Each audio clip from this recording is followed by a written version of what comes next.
आणि आता पाहूया सविस्तर बातमीपत्र। राज्यात आता निकाल स्पष्ट हाती येतोय। राज्यातील नवनिर्वाचित 48 खासदारांपैकी 26 खासदार हे मराठा समाजाचे आहेत, तर 9 खासदार हे ओबीसींचे आहेत। अनुसूचित जातीचे 6 तर अनुसूचित जमातीचे 4 खासदार निवडून आले आहेत। राज्यात मराठा समाजाच्या खासदारांची संख्या जास्त असते, यावेळीही तेच चित्र पाहायला मिळतंय। ओबीसी हा खरं तर भाजपचा परंपरागत मतदार मानला जातो, यावेळेस त्यात काहीसा बदल पाहायला मिळतोय। म्हणजे महायुतीपेक्षा महाविकास आघाडीकडून ओबीसींचे जास्त खासदार झालेले दिसतात। राज्यात जर आपण एकूण चित्र बघितलं, नवनिर्वाचित 26 खासदार मराठा समाजाचे आहेत, 9 ओबीसी, 6 अनुसूचित जातीचे आणि 4 अनुसूचित जमातीचे। आपण बघतोय राज्यात नवनिर्वाचित 26 खासदार मराठा समाजाचे असल्याचं लक्षात येत आहे। आणि ह्याच संदर्भात आपण अधिक जाणून घेणार आहोत। राहुल कुलकर्णी आपले प्रतिनिधी आपल्यासोबत जोडले गेलेत त्यांच्याकडून।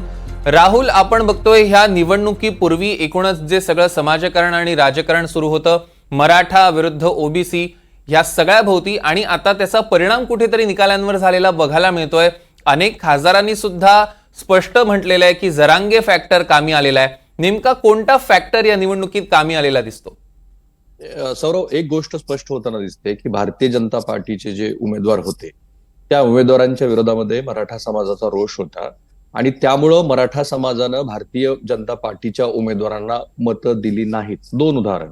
एक, जालना जिल्ह्यामध्ये रावसाहेब दानवे हे मराठा समाजाचे मोठे मातब्बर नेते आहेत, आणि तरी सुद्धा त्यांना कल्याण काळे यांना उशिरा उमेदवारी जाहीर झाल्यानंतर सुद्धा कल्याण काळे यांचा तिथे विजय झाला।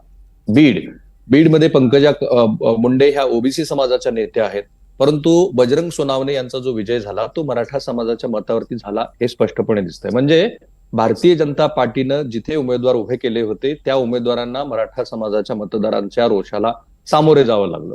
उलट महाविकास आघाडीनं जे उमेदवार ओबीसी समाजाचे दिलेले होते त्या ओबीसी समाजाच्या उमेदवाराला मतदान करत असताना मराठा समाजानं विचार केलेला नाही। कारण आपण ही आकडेवारी देत असताना मराठवाड्यातले किती, पश्चिम महाराष्ट्रातले ओबीसी समाजाचे किती, किंवा विदर्भात की जिथे कुणबी समाज हा मराठा समाजाचाच एक भाग आहे पण तो ओबीसी मध्ये, जसं बुलढाण्यामध्ये प्रतापराव जाधव हे विजयी झाले, ते महायुतीचेच उमेदवार आहेत पण त्यांना कुणबी समाजाचं मत मिळालं। सगळ्यात चांगलं उदाहरण जर बघायचं झालं आपल्याला तर छत्रपती संभाजीनगरचं आहे। छत्रपती संभाजीनगरमध्ये खैरे भुमरे आणि इम्तियाज जलील अशी जी लढत झाली, भुमरे हे मराठा समाजाचे होते आणि म्हणून त्यांना मराठा समाजानं इथं मत देत असताना वेगळा विचार केला नाही। माझ्या मते भारतीय जनता पार्टीचं जे कॅल्क्युलेशन होतं की त्यांना ओबीसी समाजाची तरी मतं मिळतील, तसं झालं नाहीये हे या निवडणुकीच्या निमित्ताने दिसतं आहे। कारण मराठवाड्यामध्ये सुद्धा किंवा विदर्भामध्ये कुणबी समाज जो आहे तो जवळपास 16 ते 25% दरम्यान आहे। 1927 नंतर आपण जातनिहाय जनगणना केलेली नाही,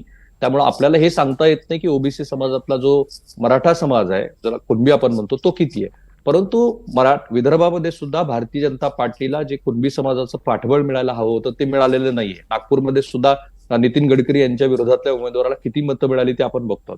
या सगळ्यांचा लसावी जर आपण काढला तर आपण असं म्हणू शकतो की अत्यंत चाणाक्षपणे शरद पवार यांच्यासारख्या नेत्यानं दिलेली उमेदवारी, बाळामामा हे त्याचं उदाहरण, आणि उद्धव ठाकरे यांच्या पक्षाबद्दल एक असं होतं की उद्धव ठाकरे यांचा जो मूळचा शिवसेना आहे तो मूळचा शिवसेना हा मराठा समाजातले असे घटक की ज्यांना सत्तेच्या सोपानावरती कधीही जाता आलं नाही, अधिक ओबीसी समाज, असा सगळा मिळून शिवसेनेचा राजकीय प्रवास आतापर्यंत झालेला आहे। आपण असं म्हणू शकतो की शिवसेनेच्या उद्धव ठाकरे गटाला, उबाटाला या मतदारांनी नाकारलं नाही, आणि बहुधा तीच शक्यता असावी की ओबीसीचे जे उमेदवार आहेत ते निवडून आले। मराठा समाजाचा जो टक्का आहे भारतीय जनता पार्टीच्या विरोधात जाताना दिसला।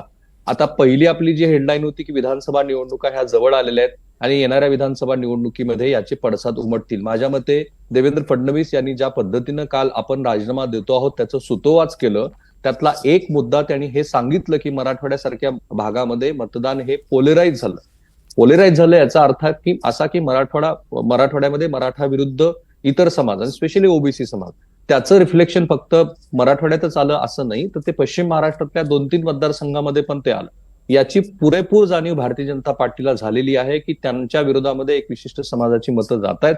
आणि आपण आता बघतोय की महायुतीतर्फे जे 11 खासदार होते त्याची आकडेवारी काय आहे आणि भारतीय जनता पार्टीचे जे उमेदवार होते त्याची आकडेवारी काय आहे, या सगळ्याचं रिफ्लेक्शन म्हणजे एक गोष्ट अत्यंत सुस्पष्ट झाली की जरांगे फॅक्टर हा जो काही आहे तो किती राजकीय दृष्ट्या प्रबळ आहे हे आता महाराष्ट्रानं बघितलं. याचे परिणाम येणाऱ्या विधानसभा निवडणुकीमध्ये होतील. काही जणांना असं वाटतं की सामाजिक अभिसरण जे महाराष्ट्रातलं आत्ताचं आहे जे तसं चुकीच्या वळणावरती जाऊन ठेपलेलं आहे. बीडमध्ये जाळपोळीच्या पण घटना घडल्या. पंकजा मुंडे यांना आपला पराभव होत असताना सुद्धा लोकांना येऊन सांगावं लागलं की शांतता आणि संयम बाळगा. शरद पवार यांनी ट्विट करून सांगितलं की बीडमध्ये काहीतरी तणावाची परिस्थिती आहे.